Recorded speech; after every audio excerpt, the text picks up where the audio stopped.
You and your team are on a run, right? You've had 17 consecutive quarters of comparable sales growth at Tim Hortons Canada, which is crazy remarkable. You're not a tiny brand. Do you think this is the most special time in your career journey? Just when you think each year you can't possibly top it, then the next year comes and we do. It's an amazing brand. It's a brand where we get to impact the way so many Canadians across the world get to eat and drink, and increasingly more even shop. It's a blast. It's a ton of fun. It's special. I think the team really all feel that too. They feel privileged to work for a brand that gives back so much to charities. Sustainable growth is not built on constant promotions, but on a solid foundation. It's a really powerful thought. Could you talk a bit about the solid foundation at Tim Hortons, improving the coffee, looking for new technology, put the apple back in the apple fritters? It's a really powerful point because we often get very intrigued with the innovation pipeline and what's coming next. That's fun to talk about. It's fun to do conceptual thinking, but never, ever get complacent with your fundamental offerings. My guest on the CMO Podcast is Hope Bagozzi, the Chief Marketing Officer of Tim Hortons. Years ago, Hope studied at McMaster University in Ontario, after which she moved to New Zealand to become an executive recruiter. And of course, how to manage the magic of the Tim Hortons brand.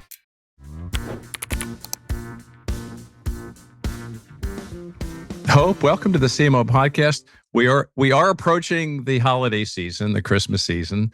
So the first question, sort of on the more personal side, do you have plans for the holidays this year with your family, or are you a last minute planner? Definitely plans. It's usually the same kind of thing. It's creatures of habit around the holiday. We go to my sister-in-law's for Christmas Eve, and then Christmas Day is usually at our place. And it's such a lovely dynamic I have with my in-laws, where my family and his family, everybody gets along really well. My family is small, so we're usually just attached to the Bagozzi clan. And, it's a lot of mayhem, a lot of food, a lot of family, but in the best possible way. Oh, I love it. That sounds perfect. Idyllic. Yeah. We have grandchildren in different cities. So, it's more complicated now with us. Yeah. So, but still wonderful. You try to get together however you can, right? Yeah, absolutely. Now, let's talk about the holidays on your business. So you have a lot going on, right? Holiday menus, the holiday smile cookie, and so on and so forth. So talk a bit about how important this is for your business and for your brand. Yeah, it's a great way to finish the year strong, so I think that's always just an important sign of, end the year strong. Also gives you, I think, nice momentum heading into the next year. And really doing holiday smile cookie, what a perfect way to finish the year strong with giving back, probably at the time when it's needed most, it's most appreciated. And we help about 600 different charity groups, different from the ones we support with our flagship smile cookie that we have in the summer.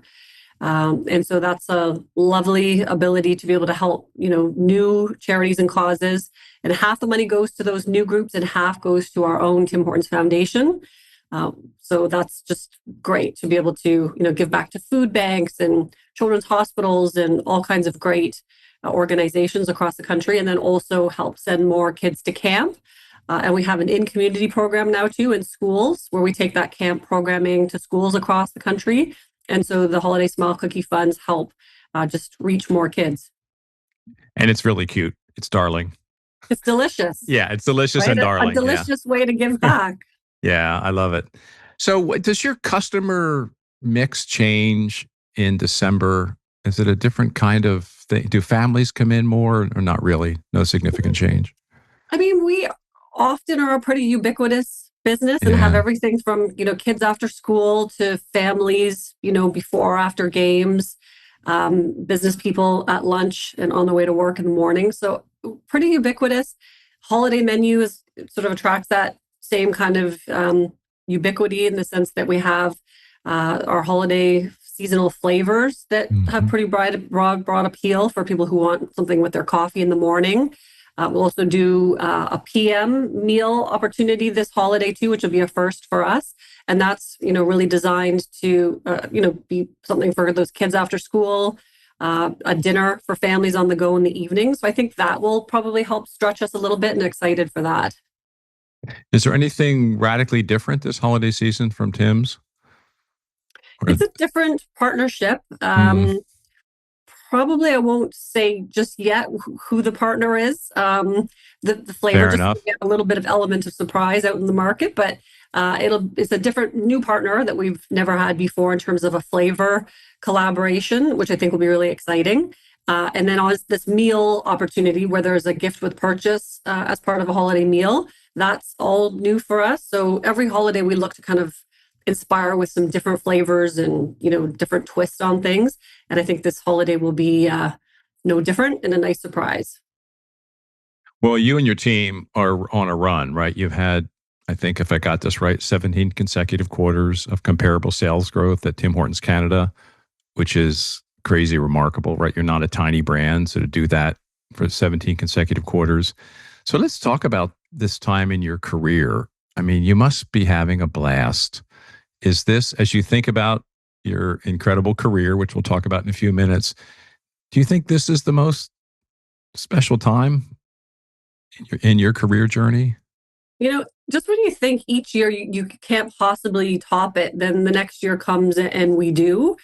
I think I personally am having a ton of fun. It's an amazing brand. It's a brand where we get to impact the way so many Canadians and guests across the world even really get to eat and drink, and increasingly more even shop with our retail merchandise. So it's a blast. It's a ton of fun, and it's special. I think the team really all feel that too. The team feel lucky to work for a brand like this. They feel privileged to work for a brand that gives back so much to charities and is always on this mission of really trying to raise the bar. We all really get jazzed by coming into work thinking, how can we keep raising the bar each promotion, each year? And like I said, just when you sort of think, wow, how can we possibly top that? Then we go and build a calendar and a plan for the next year that does just that. And I think we have a team that thrive in working in that kind of fast-paced, high-energy environment, but they feel like it's so purposeful and so rewarding that that's what motivates people to stay. And I think our owners really get charged with that in their restaurants too. So yeah, it's pretty fun. So when you, this idea of topping yourselves every year, raising the bar, I mean, is there anything you do to be sure that people understand that that's what you expect? And at the same time, not seeing it as intimidating, right? To get the constant level of creativity that you get is pretty remarkable. So do you have any rituals, any habits, any practices around that? Because wouldn't everyone love to do that, right? As you lap last year, you just do it better and better and better. And that's obviously what every brand tries to do. Yes. Not that many do it consistently. Yeah, I think with that, it's having the discipline to do post-program analyses. So learning, what went really well, what would we want to do differently or better next time? That's sort of a starting point. It's also working further out. So having a good sense of where we want to go, not just in the next few months, but a few years out, and then being able to test and try things out and see how our guests react to that, how owners react to it. And having that pipeline of ideas, flavors, partnerships, a lot of those things take time to cultivate properly.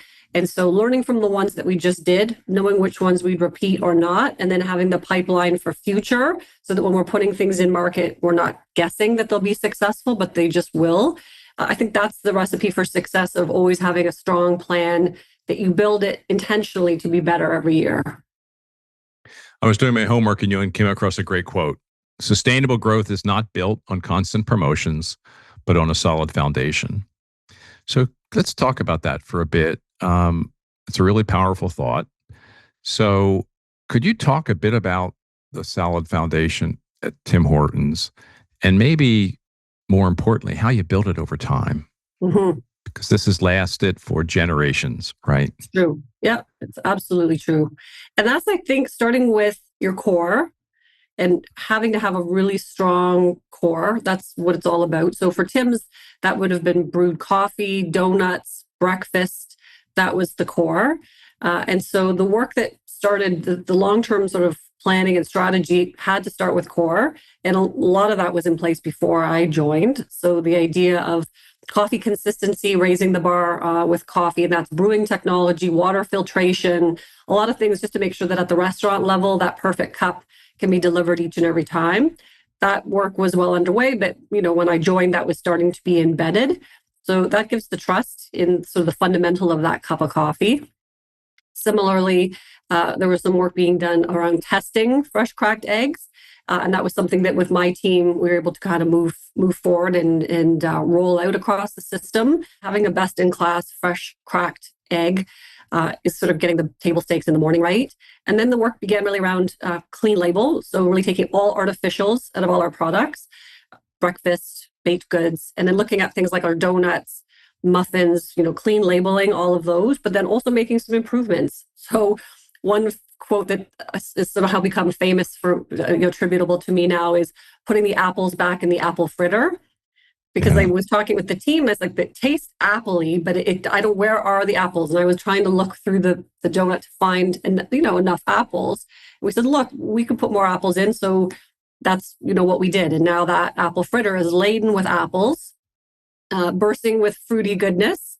And similar with the Boston cream, more filling in the Boston cream. So in addition to clean label, it's just making everything better. And so raising the bar. And so those are kind of some of the fundamentals that the brand was known for. And I think it was really important to make sure those were shored up before we could get into things like PM and cold beverages, which is obviously where a lot of growth has come in the last few years. But we couldn't have moved to those things without a solid core. And now the work over the last few years has been introducing new platforms around cold beverages and PM products that make us more craveable and more of a destination. But we couldn't have done those things until the core was solid. And now what we're building with cold and PM are new core platforms that in years to come, we'll continue to reap the benefits of. But it's sort of sequencing, right? You have to sort of start with the basics first and then be able to stretch from there. There's such an important principle in everything you just said. I mean, you're not complacent on the core. You're continuing to invest, raising the bar, improving the coffee, looking for new technology, put the apple back in the apple fritters. I mean, it's a really powerful point because we often get very intrigued with the innovation pipeline and what's coming next. And that's fun to talk about. It's fun to do conceptual thinking, but you never, ever get complacent with your fundamental offerings. True. It's true.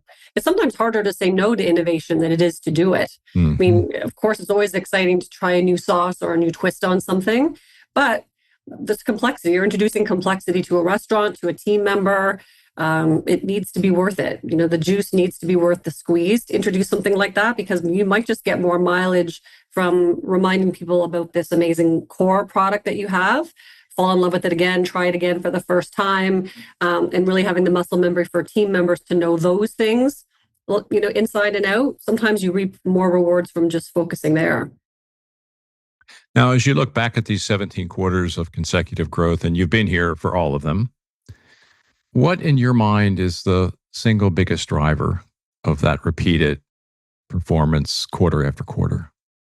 I think it's two things. It is the quality of the products, which I think is an output of having a really strong team and plan that have worked, like heck to kind of really put those improvements in those products into the market. And then it's the restaurant and their teams executing them with excellence and delivering them well to the guest. So it's not only having the idea and the notion of the product, but having it come to life. And I think having those two pieces work really in sync is really the recipe for success.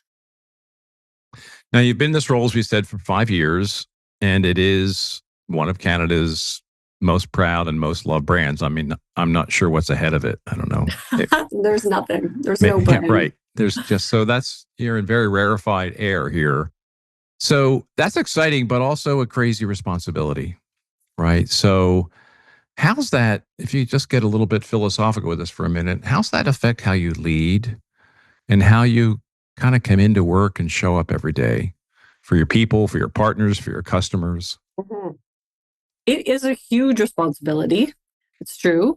And I'm not going to say I don't have some sleepless nights or, times where I'm the stress of it or the responsibility of it, can keep me up at night for sure. I think that's a good thing, right? That idea of our president likes to call it positive anxiety. And I think that's a very apt way to describe it, where I'm anxious, but in the best possible way, because, I want our plans to be successful. I want our owners to be successful. I want our brand to continue to shine and us to continue this momentum. So I would say there's a lot of positive anxiety, but what I do is try not to bring that to work and not to show that to the team. Mm-hmm. So it is kind of the duck analogy, serene and calm above the water, and the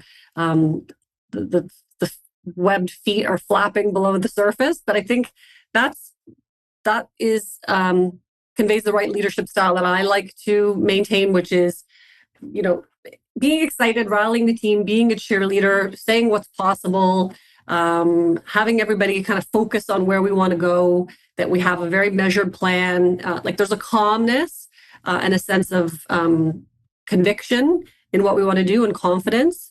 But then at the same time, having everybody understand this is a great responsibility. And so getting into the details, testing when you're not sure, because we're not just here to wing it. There's too much at stake to just wing it. And I think having that team all feel that sense of importance, but do it in a way that's calm, that's confident, that we're doing things with facts, we're testing, we're not guessing. That should give everybody a layer of reassurance and comfort internally, and our owners, to help most people sleep well at night.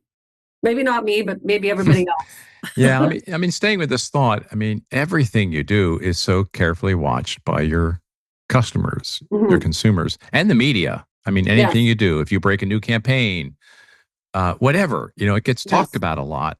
So that's wonderful in some ways, but I think in some ways it could, make you a little bit reluctant to change, to shake things up, to experiment. And you do have a culture of experimentation along with the solid foundation. Yeah. So how do you lead that? How do you message that to your people and to everyone throughout the entire system that we're carefully watched? That's a positive asset. Don't let that intimidate you. Yes. But at the same time, kind of respect it, but not let it freeze you. Yes. Yeah.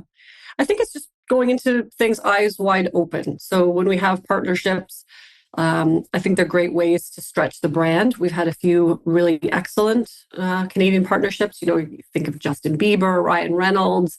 They're ways to signal that these are Canadians who love the brand and want to work with us. And we've done that collaboration, I think, really authentically and thoughtfully. But, you go into those eyes wide open to say, how will everybody like this? Does everyone like Justin? Does everyone like Ryan? At the time we were working with Ryan, he and Blake were involved in, they were very much in the public eye too. So does some of that stick to the brand through working with them? Like, these are conversations that we talk about internally. We talk about with our restaurant owners, and we just say, look, to be able to evolve and stretch a brand over time, we have to be able to do things, and not every guest, every, Canadian out there is going to love this. Some are going to have opinions that we might not like. We'll take to social media and voice that. But I don't think that should paralyze a brand. If you're going in and you're doing things authentically, if you're doing enough of your research and your homework to understand that this is authentic by and large for where you want to go, I think you do all your homework and you go in eyes wide open, but you know that anything that you do that's worth doing will always have a little bit of risk. It's more just how you mitigate and manage for that, prepare for it when it comes. I think that's, part of just being well prepared. But don't let it paralyze you. Yeah, yeah. In these 5 years where you've been CMO, is there something, a memory or a day or an event or something that stands out, especially as you think back on those 5 years? I think probably, there's so many. The one that, probably two. One was the fresh cracked eggs full transition, when we sort of went from doing a lot of the test market work to having the our advisory board, the group of owners that kind of, will make decisions on things on behalf of their constituent owners when they voted to move forward with fresh cracked eggs. That was a really proud day. It was pretty early in my tenure. And so to get a big system like Tim's to make a change of that magnitude, the right thing to do. All the evidence showed that we should do it, but it was still a big decision to move a system in that way. And so that really stood out to me as something that was memorable that says, wow, this is a group of owners in a system that really wants to do the right thing and wants to always raise the bar. And I was really excited because that was why I wanted to join, was to be part of a system that was receptive to that. So that stands out for me. And then probably similarly, when we voted the first holiday smile cookie, which was saying, look, smile cookie is so successful, let's do it again and help even more worthy charities and causes, and have the owners similarly vote unanimously to do that was pretty goosebumpy to say, again, just proud to be part of a system that wants to do the right thing. What's the toughest issue in these 5 years you've had to wrestle with? Oh gosh, between COVID and tariffs, and it's like, oh my gosh, it's been a really interesting 5 years, right? Like what turbulent time that we all are living in. I think it's just owners feeling so uncertain about how the business is evolving between in COVID, what was able to be shut and open, like entire ways of working were disrupted for our business owners. And in large part, we stayed open through COVID as an essential service. So amazing, but also very complicated, right? So owners kind of figuring that out, closing dining rooms, putting up, all the safety things that they would need to stay operating. Now, more recently, obviously having, some friction with our neighbors to the south with tariffs, understanding what that means for our business in Canada and the US. And we have international business too. So that brings up a lot of challenges and ways of working and partnerships and cost. So that's a lot of headwinds. And so I think that's and then we head into things like high inflation, high unemployment. Like these are ways that really affect our business owners profoundly. And so it sort of never feels like we've had a stable year without some form of business disruption. And I think navigating through that has been, it's given us all greater resolve, right? And built tenacity and resilience in all of us. I think that's looking at the silver lining of a very volatile few years. How do you make sure that that's the outcome of all this turbulence? I mean, your people are obviously are delivering. They have pride. They feel special about working here.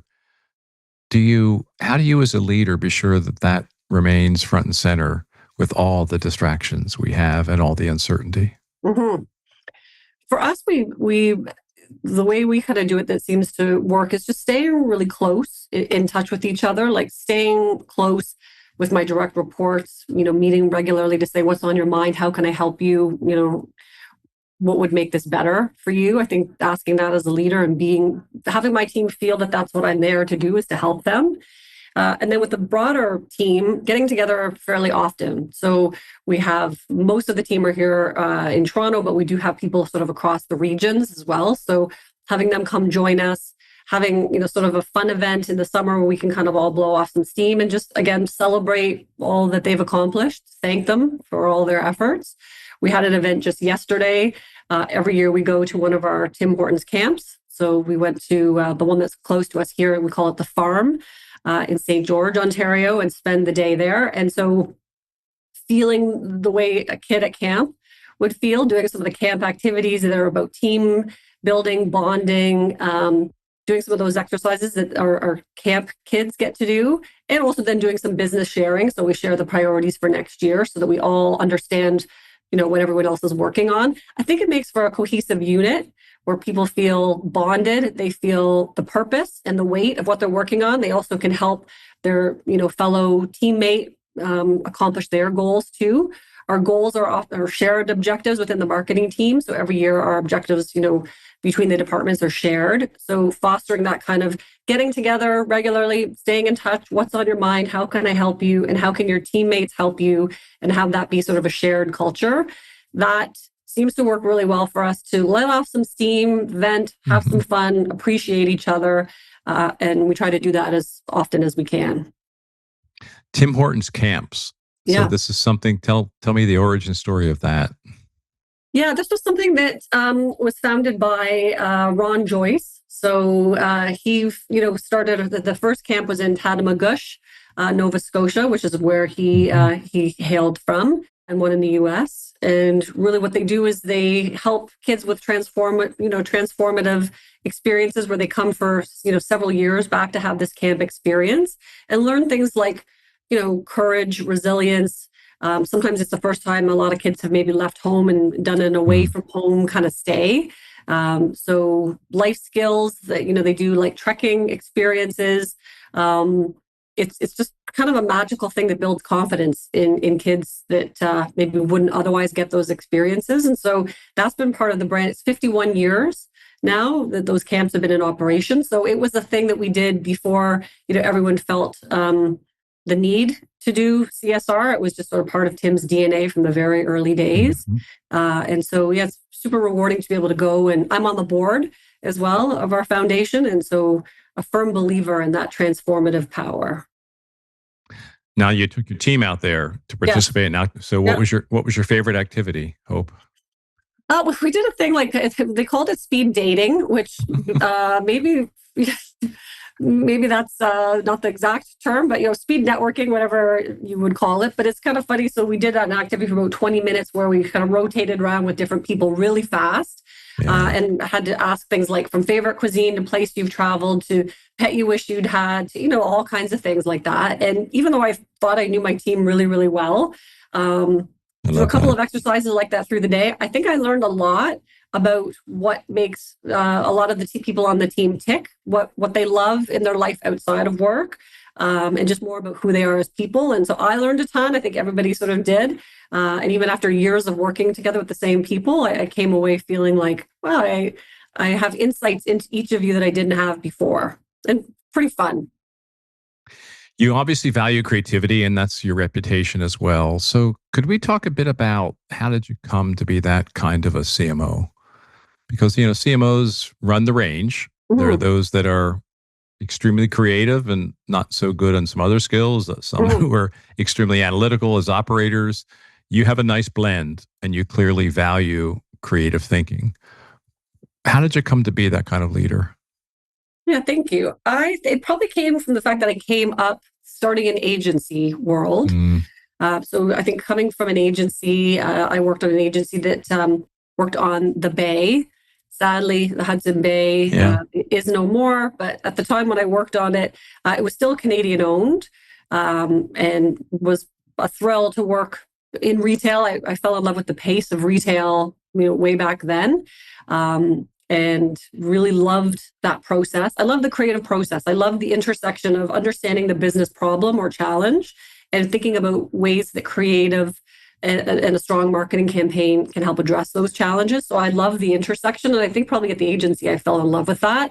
I was on the account team, but I could have just as easily gone to the creative side or the strategic planning side. Like I loved all the facets of it. And so I think coming up through that, I saw the intersection of when those work really well, when it's a good brief, you really understand the business problem, and you have an awesome strategic planner that can help you synthesize the insight, and then creative just explodes from there. And then what that does to transform a business, or at least, help move it in the right direction. I think that's probably where I fell in love with it, was at an agency. And I learned how to be a good client through being at an agency, because you sort of learn when clients give you clear direction or not, or give you a good brief or not, how that can shift things. And so I think that was a really great foundational way for me to start. What was your favorite campaign as you look back on your agency years, the one that you worked on that was most meaningful to you?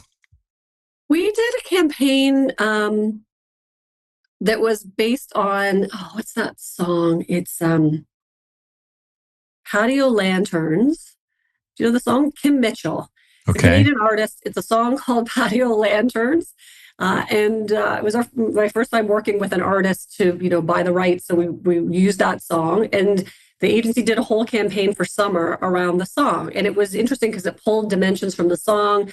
Like one aspect of it was about setting up like the barbecue and the patio lanterns and kind of all the decor for outside. Another was the daughter getting ready for a date and kind of like, all the apparel and everything that you need, accessories for a date. So it was actually, and then one was in the kitchen getting ready. So it was all the cookware. That's actually a pretty brilliant campaign that was engineered around using a famous piece of Canadian music and then having the track kind of help weave through the story. I think it was beautiful and the results were really strong. I'm a fan of the other Canadian Mitchell singer. Yes, Jody. Yeah, Yes, big fan. amazing. Me too. Yeah. Now, I watched a relatively recent video you put on YouTube, The Canadian Dream, and it's really beautiful. I don't know what the inspiration for that was. Maybe we can talk about that. But tell us the story. Why you did it. What is it about it that clicks so well, and how is it broadly being received? Yeah, it came about. I literally did have a dream. It was probably one of those sleepless nights where at 3 a.m, I had a script going through my brain. And I happened to have my one-on-one with our creative head from the agency the very next morning. And so it was like, I had this dream, had this thought. And the time of year was sort of in the early part of the year when there was, sort of the height of the friction, probably cross-border, and thinking about what it means to be Canadian, and probably the juxtaposition with the American dream. It was probably just that whole tension of 51st state and some of that rhetoric that was on a lot of Canadians' minds. And so my dream was about sort of saying, when Canadians are at our best, what are those values, the things that we should be proud of? And at a time when I think as a country, we needed to be proud and come together. And I thought, what role can Tim's play in helping bring the country a bit together? And I think we share a lot of the same values that the country does. I thought we have a role as a leader to probably step up and have a voice here and have a bit of rallying and a bit of pride. And so I kind of conveyed that to the creative lead at Gut. And to his credit, some creative leads would just not want to necessarily take a script from the dream of their client and run with it. But he's like, I love it. That's amazing. And they took it and made it better. So I think that's a good sign of how well we work with our agency as a partner. Now, this dream you had, I don't usually remember mine. I kind of wake up and I remember, and I think I should have written that down. And then I go back to sleep and I wake up and it's gone. Did you write it down, or was it so vivid that you remembered it? You know what? I think dream is loose. I think it was like one of those sleepless nights where probably you're tossing and turning, and I probably didn't ever really go back to bed. Probably now this thought stayed in my brain, and I probably didn't really even go to sleep. So that's probably why it's stuck. So how is it being received? I suspect massively positive. Yeah, it's great. Really well. Yeah. Very, very well. I think our restaurant owners felt proud when they saw it, which I love. Lots of positive feedback on social. I mean, not universally, but is anything ever these days. But I think the by and large, the majority of comments were very positive, very like, this is very spot on for the brand and something that the country needed. And I'm really proud that we did it. We had Lisa Matarazzo from Ford on the show a couple of weeks ago, and they've just kind of have our campaign for people to rethink about the Ford brand, which is obviously a very powerful project. And she went through an amazing process, but very well received. But it was very, very much about, the what's special about the culture, and it has done such amazing things in the short term already. Good. On pride and people feeling identity, their dealers feeling like there's a new evolved story that we're very proud of. Yes. So I suspect that video had a very similar reaction inside your company. It did. Yeah. Which is great. Something really resonates when the people who are closest to the brand feel it and respond to it in a way that says, yes, like, you've nailed it. Yeah. This is true. I'm so glad we did it. You're onto something. Now, you were the first guest on this show whose first job after university was a headhunter in New Zealand. I dare say. Now, let's go there. What happened with that? Yeah, so my husband, he wasn't my husband then, he was my boyfriend who became my husband. We got engaged when we lived in New Zealand. He had a teaching opportunity that was a 1-year opportunity that ended up we stayed for 5. And there was a job advertised, God forbid, in a newspaper. So that tells you how long ago that was. And this executive search firm was representing this job. So I went in to interview. I don't even remember what the job was anymore. And when I was there, they said, actually, you'd be great on our team. we're setting up this new division where we're recruiting international nurses, physios, occupational therapists, et cetera, from Canada to come to work and fill a shortage in New Zealand. And you'd be great to lead that because you're new to the country too. And we just think you'd be great, even though I knew nothing about that. They thought it would be great to lead that. So I did that and was there for the full 5 years. And how it actually moved was I went from doing the international piece to starting up another new division, which we called executive leasing, which was just senior level contract placements. And they were all in the sales and senior marketing space. And so that was how I really kind of got introduced to marketing in the first place, was through placing candidates, contract staff into marketing organizations. And that was sort of really how I fell in love with agencies, marketing roles, and what those roles entailed was interviewing candidates and placing them into client organizations. And that was sort of the impetus for when we moved back to Canada, moving into that space myself. You did something very smart when you went back to Canada, at least if I got this right.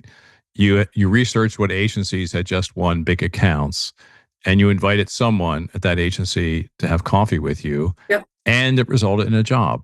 It did. Yeah. I was so impressed by, I don't think anybody I reached out to said no. And I was just so struck by how gracious people really are. If you ask them to have a coffee with you, give you a bit of their time, give you a bit of their advice. And my elevator pitch was, I did this in an executive search capacity. Now I'm kind of doing it myself. I'm placing myself. I'm doing the research to understand where you might have a need. I'm new. I'm happy to start, in a junior level and learn. I just kind of want to learn this from the ground up. Would you give me a chance? And if not, can you just tell me a bit more about your industry? Like, what should I do next? How could I better prepare myself? And everybody met with me and gave me time, which was super helpful on that learning journey. And Rick Padullo, who owns Padullo Industries Integrated, I think we spent 2 hours talking about not only this opportunity that they had with the Bay, they had just won the Bay, but just life, philosophy. And he's a fascinating human, and he offered me the job. So I started as an account executive, and over the years, worked my way up on that piece of business. But it always struck me how people were gracious with their time. And now when someone asks, for a coffee or a chat or advice for me, anyone inside, outside the organization, I will always make time.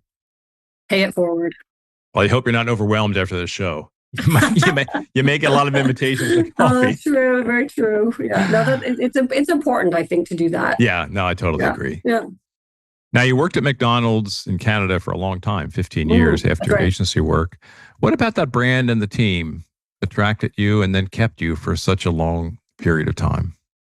Yeah, so I went from the agency to starting out, I led the advertising for McDonald's, and then over the years, took on a bigger scope to lead the marketing over time. And what attracted me was just, what a great brand. It's global in its nature. It's, prioritizes marketing and brand building, has some awesome creative over the years. So I was impressed by the people, smart people, great discipline, in the brand, and was never short on being able to be given like new opportunities, new challenges, and more scope as a result. So it was an awesome 15 years. Well, good for you. It's an amazing training ground, right? It's like it's an academy company, like absolutely P&G is. You go and you learn so much about life, business, leadership, different styles. It's amazing. Yeah.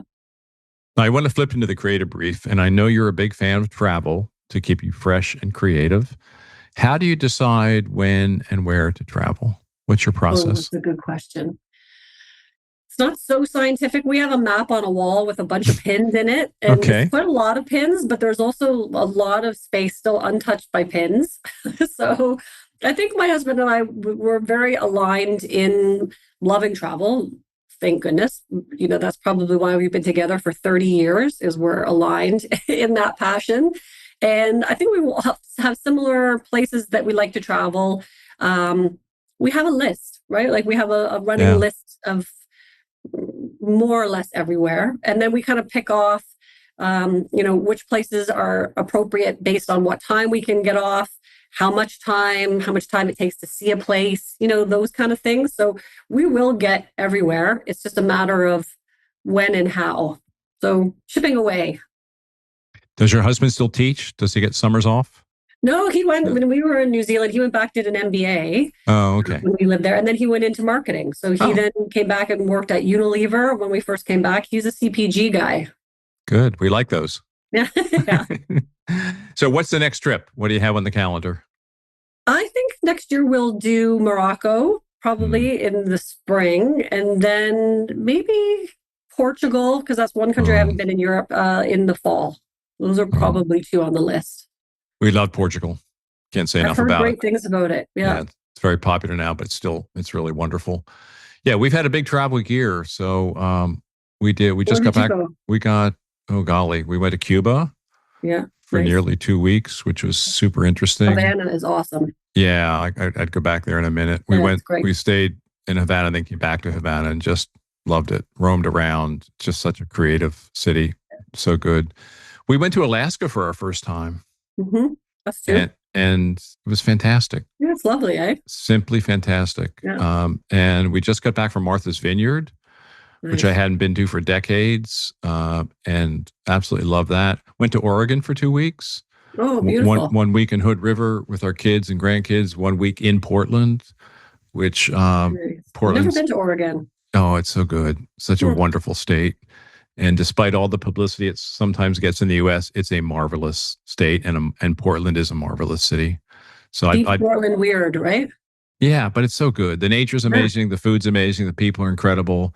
It's great. Things about it. Yeah. So we did that, and other things too, but those were probably the big pillars. Travel is great. Yeah. I think it's great to see your own country. I probably don't do enough of that. We did go to PEI this summer with my parents. That was lovely. Beautiful. So it's nice to see your own backyard because we have so many Canada and US gems of places to see. But I also think that are really culturally different.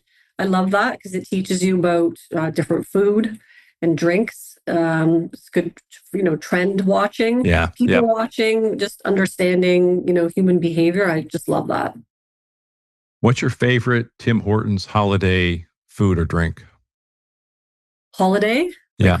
Is it a pumpkin spice latte or a special donut? I would say we had it's like saying you love all your children equally.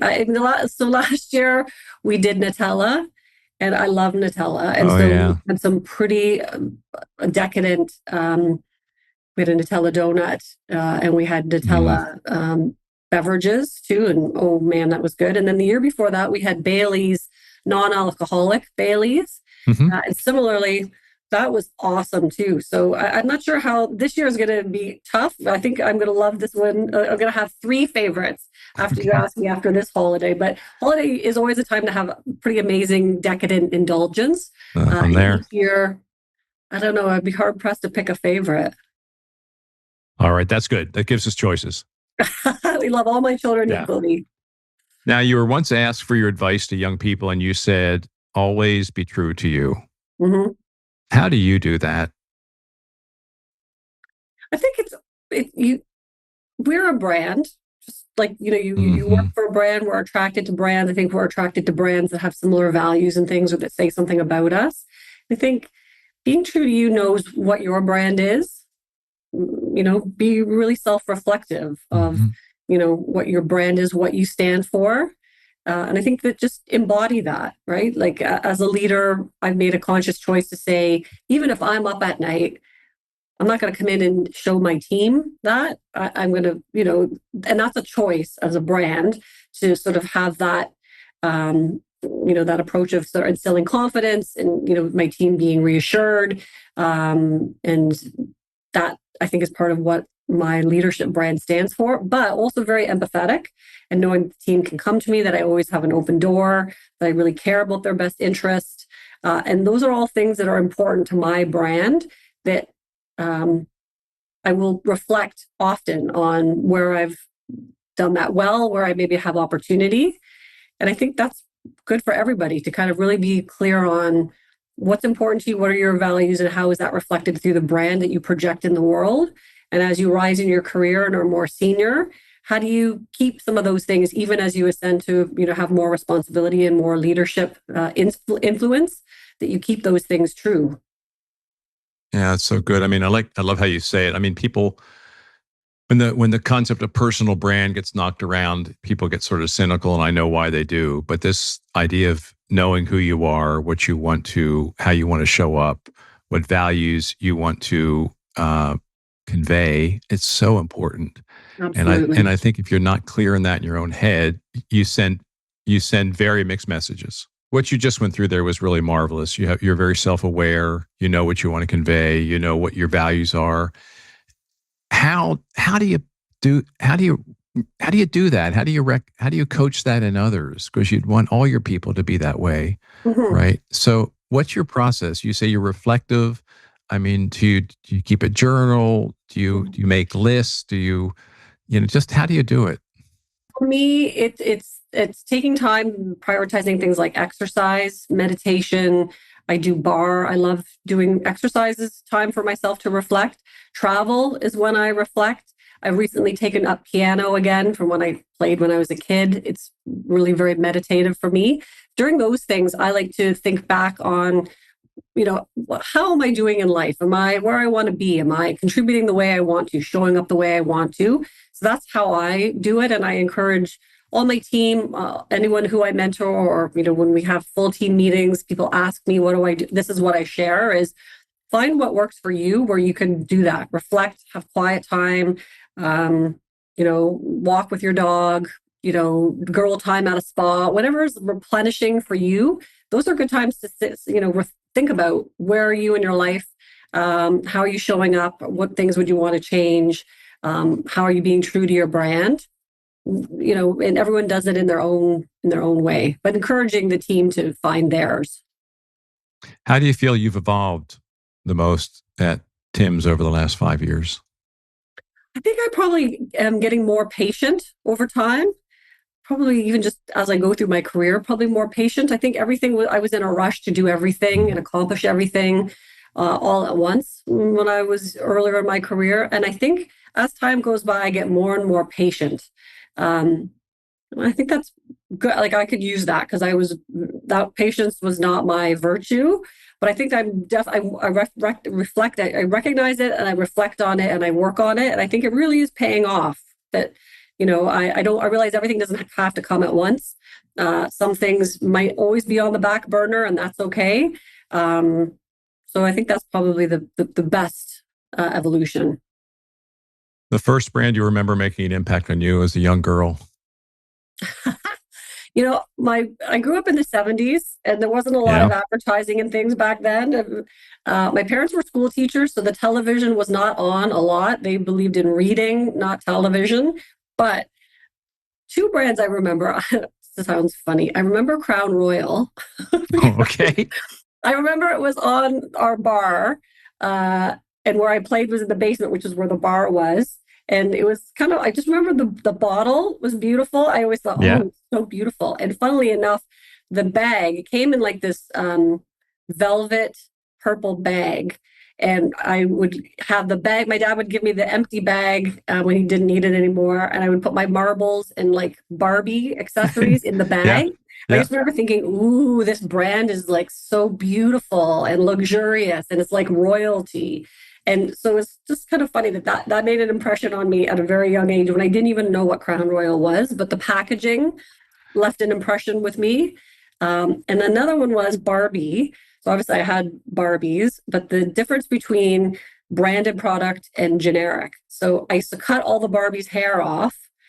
And then I would want a new Barbie that had long hair so I could cut it again. And at some point, my mother said, I can't keep buying you Barbie. So I had some kind of Barbie knockoff doll.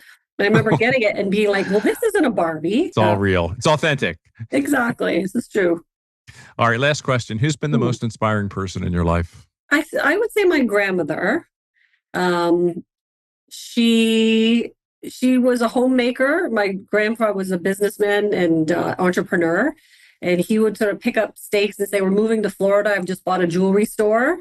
and then moved back to Canada. I've just bought an insurance company. Like he was just a serial entrepreneur and a character. And I admire her because she was the one who kind of kept the household going, would do all the moves and move their life around, and always had a strong sense of character and conviction. And I just really admire her as a person. She probably taught me what it was to have a sense of a brand. Like she and her personality was very clearly a brand. And even outside of having a job outside of the home, she still ferociously was a brand. And so I would say she made the biggest impression. What was super special about her? Was it her self-awareness, her determination, her empathy? Yeah, her tenacity, her resilience. I think even through, they moved away from the Ottawa Valley to Niagara when, they were first married. So she had kind of no support system. So having a family kind of without that support system, like I said, moving back and forth between countries, traveling quite a bit to Asia with my grandpa, for work purposes back when, she didn't really have she didn't have a business degree or things like that, but she helped a lot in all of these businesses. So I think her tenacity, her resilience, her strength of character, her sense of self. She was very calm. I think she didn't let things ruffle her, and at least outwardly. And I think I learned that from her. Yeah. Hope, this has been a wonderful conversation for the holiday season and beyond. So thank you for this, and thank you for the inspiration. Have a great holiday season with your family and with your team and at Tim Hortons. I hope you see as many of your grandkids as you can. I plan to. Yeah, that's awesome. It was so lovely talking with you. Thanks for having me.